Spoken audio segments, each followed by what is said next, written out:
Hi, I'm Evallenna Rozanne Anak Lawin, and I'm from the Department of Commerce. In this video, I'm going to explain about essential element of valid contract.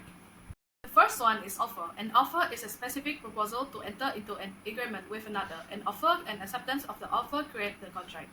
If the time period in which to accept the offer is not stated in the offer is presumed to be revoked or cancelled by the contractory offer. The second one is acceptance, an expressed act or implication by conduct that manifests assent to the term of an offer in a manner invited or required by the offer so that a binding contract is formed. In the law of contract, acceptance is one person's compliance with the term of an offer made by another.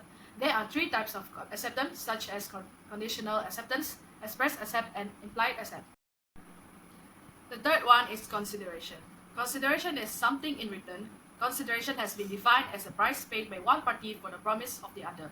For example, X agreed to sell his motorbike for Y for Rm 100,000. Here's Y's promise to pay Rm 100,000 is the consideration for X promises to sell the motorbike, and X promises to sell the motorbike is the consideration for Y's promise to pay Rm 100,000. Law 1 is intention to create a legal relation, an intention to enter a legally binding agreement or contract. And the second is a motion of every contracting party must have the necessary intention to enter into a legally binding contract. There are a few concepts. Intention to create legal intention also mean an intention to be serious about agreement significance. The contract party's mind will be obvious to enter a serious contract.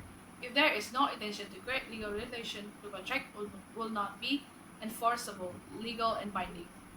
So without intention to create legal relation, the parties cannot sue each other. The contract may become mere promise, and the contract may lack the binding effect. Fifth one is capacity. It means that the parties to an agreement must be competent to contract. A contract by a person of unsound mind is void. Thus, a contract entered by a minor or by a lunatic is void. But there is an exception for a minor can enter a contract which are necessity, education, and insurance. For example, X, a minor, borrowed Rm 1,000 from Y and executed mortgage of his property in favor of the lender. This may not a valid contract because X is not competent to a contract.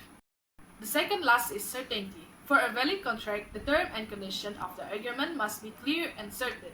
For example, the goods that want to be sold cannot be ambiguous. The good must have value to it, such as the value of the quantity. The last one is free consent. For a valid contract, it is necessary the consent for the parties to the contract must be free. For example, X threatened to kill Y if he does not sell his car to X. Y agrees to sell his car to X. In this case, Y's consent has been obtained by coercion, and therefore it cannot be regarded as free.